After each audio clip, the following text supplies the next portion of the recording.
नमस्कार बंधुगण।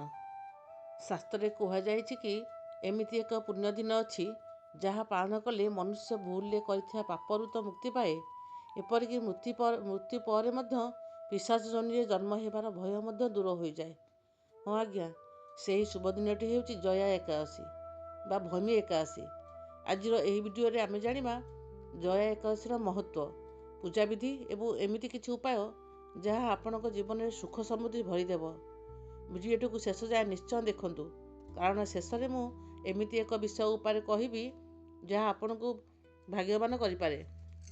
आसतु जानिबा जया एकादशी महत्व एवं पुराण कथा।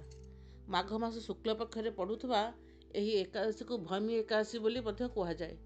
पुराण अनुसार एकदा माल्यवान एवं पुष्पवती नामक दुई गंधर्व शापग्रस्त हो पिशाच पलटि जाइथिले।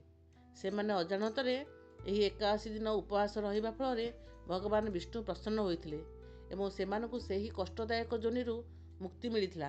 तेणु ଏହି व्रत निजर भूल संशोधन करिया पई एक सुवर्ण सुजोग।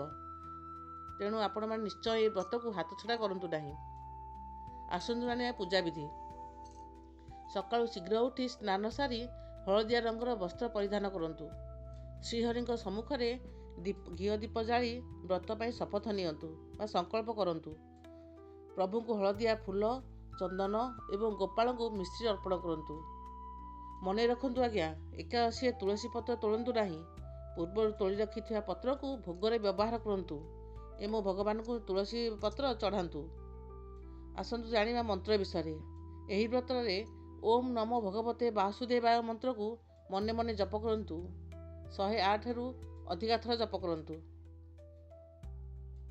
वर्तमान आसंतु जानिबा सही उपाय विषय जहाँकि अटकी जाइथिबा काम को मध्य पूरा करिवो।